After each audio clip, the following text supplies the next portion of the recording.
So right now it's the hottest that it's like ever been. And so the idea that you're already overheated and then you're gonna put a wig on top of it is just mind-blowing.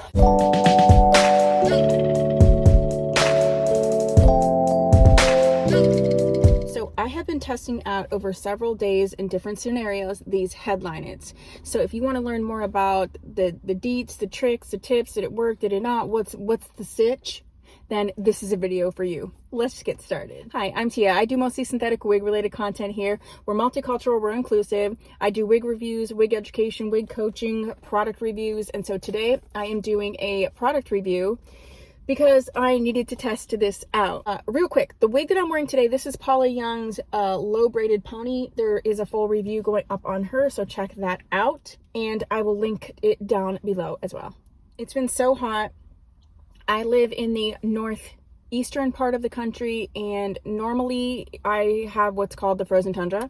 So it's like the coldest ever, but when it's hot, it is humid, and it is unbearable. I'm also a migraine sufferer, so the excessive heat does trigger migraines, and so the idea of like wearing a wig in the heat is just, I can't even get over it.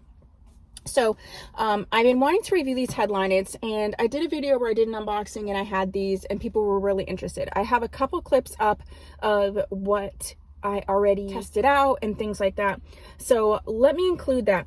Let me go over the deets. I'll include those little check-ins, and then I will give you my overall experience of what was going on. So these headlines, it says that they are comfort and sweat elimination.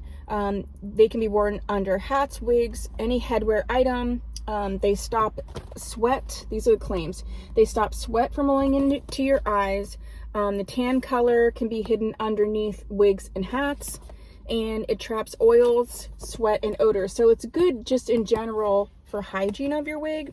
And then it says it's cooling and warming, and it continuously evaporating. It says save times and money, wash wigs and hats less frequently, and it shows, you know, that it is sort of stain resistant and all of the different things that are going on there. It shows like how you do it and everything. So in order to wear it, it says it's made up of 3 layers. There's one that touches the head, there's the middle layer, and then there's one that touches the hat or the wig. So this shows you just like how you're supposed to do it. You take the tape off, you put it in, and then you wear it. I tried it out a couple different ways because I did have some questions, but let's just look at them. So there's several that come in the pack. It has like a little like why should you use this type information sheet. It has that, and then how to use it. So that comes with it. So they come in these little packs here. And then essentially what you do is you take it out of the little pack, and this is the part here. This tan is what's going to go up against your wig or hat. And this is the tape that you can tape this, okay? So I have some tips or tricks to share with you, but let's get to my check-ins and let you know how I was feeling about it as I was using it. Hello! How are you guys doing? So I'm trying out that headline it underneath my wig to keep cool. You can see I'm outside at this carnival, and it's looking so beautiful. And so far, so good. I actually have the Milano wig grip under. This is one of those Paula Young wigs, Bohemian braided one. I'm not positive. I'll give you the deets. But anyway, so far so good. It's been about 2 hours, and I'm pretty cool under my wig, even in this beautiful, beautiful weather. So I will do another check-in. Bye. Hello, how are you? So I'm checking in. This is day 2. I'm wearing Tressalor's Picture Perfect in 24/18T. Love it. I have a full review on this wig in a different color, but at any rate, I wanted to check in. I'm wearing the headline cooling liners, and this is day 2. I put it in the freezer for like a half a second. I'm gonna do it again and put it in the freezer longer, but someone had said something about like seeing what happened if you put it in the freezer. But so far so good. Actually, I've been suffering from a migraine for several days, and part of it is the heat. So I was even just concerned about wearing my wig today in general, because I was like, oh no, like I'm just gonna get hot again and get another migraine. I don't feel that way right now, so far so good. I will do a full review soon, but I just wanted to give these little check-ins to let you know the different scenarios that I am testing out for you. If there's a scenario you want to see, let me know. Okay, bye. Overall, overall, I did think that it worked. It helped me out a lot. I did not get migraines on days that I really thought that I would. I did find that I used it with, I used it with my Milano wig grip cap and without. Okay, so I used it one time where it was underneath my wig grip cap, and then the second time I used it was in between. I felt like it worked both ways. If you don't use a wig grip cap, you can use this and it's totally fine. And, you know, if you don't want to use a liner, this could actually be used in lieu of a liner. If you don't need it for security and you don't have any hair or anything like that, or you don't like, sometimes my head's shaved and I don't really like to wear a wig cap and a wig and all the other different layers.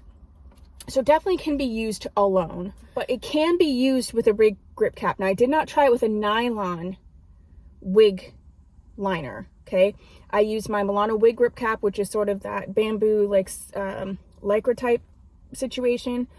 So I can't speak to it in terms of other liners, whether that Milano wig grip cap is going to have some type of airflow to begin with. I'm just not sure how a nylon one specifically would work. I don't really wear nylon wig caps anymore, so that's one thing I don't know. One day I did put this in the freezer. Someone asked if you put it in the freezer if it would make it better. It does help. One tip though is if you're going to use it in the freezer is to put it in the freezer with this tape on. So I had used it one day, and then because you can reuse it several days, and then I put it in the freezer, and it's not that it mattered, but then like the tape didn't work anymore. You don't need to tape it in per se, but it's just a little tip. The other tip is that when you're setting it in your wig, sometimes you have wigs that are wefted, and a person was like, their question was, hey, you have a wefted wig and then you put this on, won't this then hinder the airflow? Well, first of all, you can see how big it is. So say I put it on in the front, you still have this whole area of wefting. And a lot of wigs, if they're monofilament or if they have silk tops or anything, they have a more solid silk part or a more solid part of the construction here anyway. So you would just be putting that in the place that already has that sort of solid construction. And then you still have all this other area of weft for ventilation. The other thing is it's made to absorb your sweat, the heat. It's made to do that. So I did not find that was an issue. I did not find at all that I felt hotter. I really enjoy them. I definitely will be using these in the summertime, or if I feel like I'm in a situation where I'm going to get too hot. The one day, the second check-in, I had a migraine for several days that week, and I was really nervous to wear my wig. Because for me, if I get a migraine and it goes away, I'll get this thing called like a migraine hangover, where like it can be triggered back very easily. And it did not come back. So to me, that's just the testament, period, that I can wear a wig when it's warmer and not be fearful of triggering a migraine. So for that reason alone, I would say, yes, get this. I did also feel like it was kind of nicer. It's like when you're like wearing underwear or whatever, like it's kind of nicer when you have that barrier and things are absorbing, and then you can use it and just like get rid of it. I have a lot of videos on wig care, and you know, your wig care, whether you're washing them, not washing, how you're treating your wig is going to contribute to the longevity of your synthetic wig. So this allowing you, like if you know you're going to be in a situation where you're definitely going to be sweating, you're going to be doing something active, or you're going to be doing something warm, wear one of these. It's going to really save you from having to constantly wash your wig, and it's just going to, the longevity. They're not that expensive. I will leave a link for them. They're not that expensive. You get a whole pack thing of 10. I've been trying them out for over a week, and I'm on my second one, and I didn't use the other one up. The other one's in the freezer for a second type of test, and I'll update them or answer your questions down below. But I'm continuing using them and testing them. So far so good. I've tested them in various scenarios. I'm very happy with the product. I 100% suggest it. And yeah, so if you have any thoughts about this, if you have any comments, please go ahead and put that down below. I want to hear what you have to say. If you have tips and tricks, please share it so we all have it. If you haven't yet subscribed, go ahead and hit the subscribe button and then hit the bell so that you get notified for everything that I'm going to be uploading. Okay. If you have subscribed, you're my doll baby. And thank you so much for watching. I'll see you in my next video. Bye.